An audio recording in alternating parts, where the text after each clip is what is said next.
Герои неба. Виктор Талалихин, летчик, герой Советского Союза, одним из первых применил ночной таран. В 20 лет окончил военную авиашколу по специальности летчик-истребитель. За первые 2 месяца Великой Отечественной совершил 50 боевых вылетов.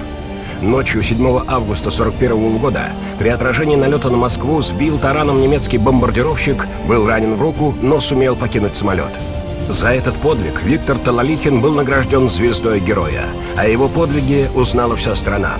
Он продолжал защищать небо над Москвой, сбил еще 3 самолета противника и погиб в воздушном бою.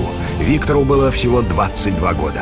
Именем Талалихина названы улицы в России, Украине и Белоруссии. В его честь установлены памятники. Его имя навечно внесено в списки 177-го авиаполка ПВО. Мы помним наших героев. Российское военно-историческое общество.